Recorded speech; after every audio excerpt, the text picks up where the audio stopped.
जय हिंद साथियों, मैं डॉक्टर हृदय चौधरी। आप सभी का स्वागत है मेरे यूट्यूब चैनल पर। आज की इस वीडियो में हम लेकर आए हैं यूपी पुलिस कांस्टेबल री एग्ज़ाम 2024 से संबंधित कुछ महत्वपूर्ण सवाल। कुछ घंटे बचे हुए हैं, आज 21 हो गई है। कुछ समय बाद आपने जो भी तैयारी की होगी और निसंदेह आपकी बहुत अच्छी तैयारी हुई होगी, आपके एग्ज़ाम बहुत अच्छे होंगे, शानदार होंगे। उसी को ध्यान में रखते हुए आज की ये वीडियो बनाई है। तो बिना किसी देरी के वीडियो शुरू करते हैं और चलते हैं सवालों की दुनिया में। और पहला प्रश्न आपके सामने है, भारत की सबसे बड़ी पुलिस बल कौन सी है? भारत की सबसे बड़ी पुलिस बल कौन सी है? ये प्रश्न सभी को आना चाहिए और इसका सही जवाब है सशस्त्र सीमा बल, SSB।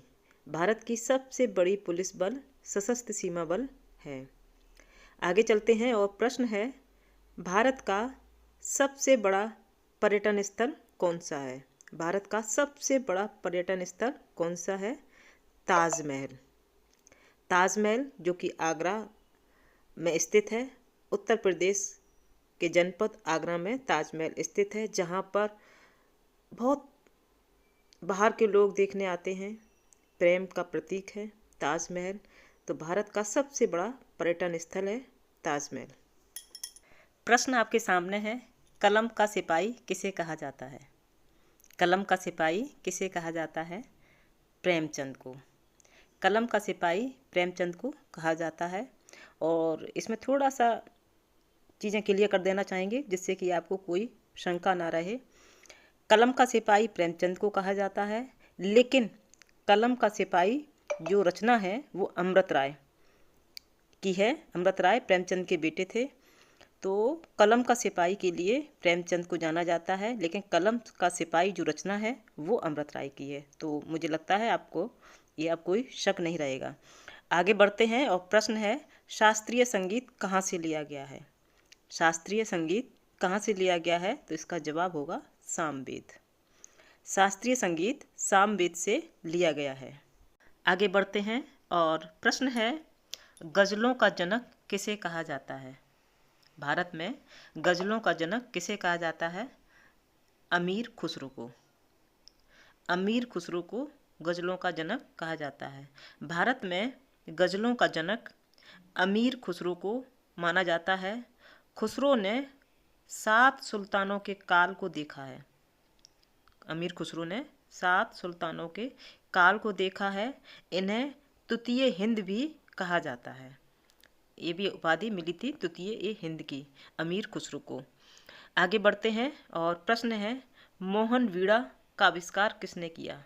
मोहन वीणा का आविष्कार किसने किया? तो इसका जवाब हो जाएगा मनमोहन भट्ट ने। मोहन वीणा का आविष्कार मनमोहन भट्ट ने किया है। मनमोहन भट्ट ग्रैमी पुरस्कार विजेता हैं। ग्रैमी पुरस्कार विजेता पंडित विश्व मोहन भट्ट ने मोहन वीणा का आविष्कार किया और लोकप्रिय भी बनाया। यह शास्त्रीय हिंदुस्तानी रागों के प्रदर्शन के लिए कार्यरत है। आगे बढ़ते हैं और प्रश्न है, मधुबनी मधुबनी लोक कला किस राज्य से संबंधित है? ये नाम आपने खूब सुना होगा। मधुबनी लोक कला किस राज्य से संबंधित है? तो इसका जवाब होगा बिहार। बिहार के दरभंगा और नेपाल के कुछ क्षेत्रों में इस कला का बहुत अधिक प्रभाव है और बिहार राज्य से संबंधित है मधुबनी लोक कला। प्रारंभ में शुरुआत में रंगोली के रूप में यहाँ के रहने वाले लोग इसको बनाते थे और धीरे धीरे ये आधुनिक रूप में कपड़ों पर, दीवारों पर एवं कागज़ पर उतर कर आ गई। तो लेकिन बहुत प्रसिद्ध है मधुबनी लोक कला। आगे बढ़ते हैं, औरत नामक चित्र का चित्रांकन किसने किया? औरत नामक चित्र का चित्रांकन किसने किया? तो इसका जवाब होगा रविन्द्रनाथ ठाकुर। रविन्द्रनाथ ठाकुर ने औरत नामक चित्र का चित्रांकन किया है। आगे चलते हैं और प्रश्न है, हिंदी की प्रथम प्रकाशित पुस्तक किसे माना जाता है? हिंदी की प्रथम प्रकाशित पुस्तक किसे माना जाता है? ये इम्पोर्टेंट प्रश्न है, कई बार आ चुका है।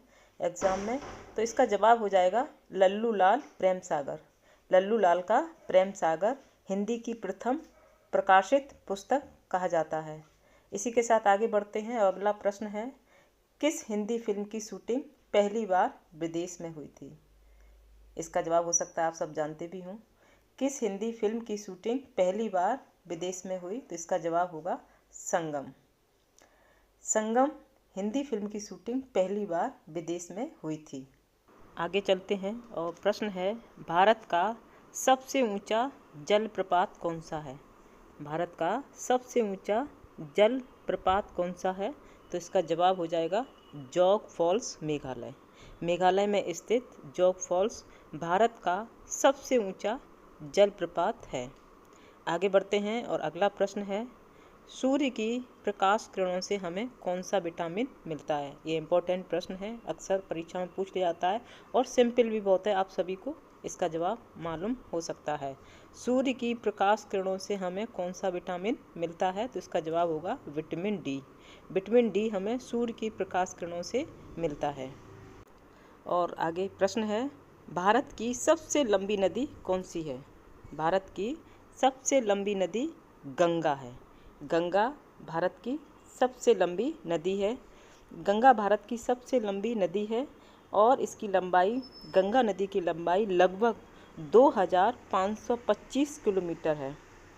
भारतीय उपमहाद्वीप की दो प्रमुख नदियां ब्रह्मपुत्र और सिंध कुल लंबाई में गंगा से लंबी हैं। तो ये इम्पोर्टेंट प्रश्न था कि भारत की सबसे लंबी नदी कौन सी है? गंगा है। आगे बढ़ते हैं और अगला प्रश्न है, सौरमंडल का सबसे छोटा ग्रह कौन सा है? सौरमंडल का सबसे छोटा ग्रह कौन सा है? तो इसका जवाब होगा मरकरी। मरकरी सौरमंडल का सबसे छोटा ग्रह है। इम्पोर्टेंट प्रश्न को लेकर बनाई गई ये वीडियो, उम्मीद करते हैं आपको ज़रूर पसंद आई होगी। एग्ज़ाम आने वाले हैं, कम समय बचा है, जल्दी जल्दी से पूरी वीडियो आप देख लीजिए, बिना स्किप किए, न जाने कौन सा प्रश्न आपके एग्ज़ाम में आ जाए। अपनी तैयारी पूरी होनी चाहिए, एक एक प्रश्न पर फोकस होना चाहिए, जिससे कि कहीं कोई कमी रह ना जाए। इसी के साथ जय हिंद, जय भारत।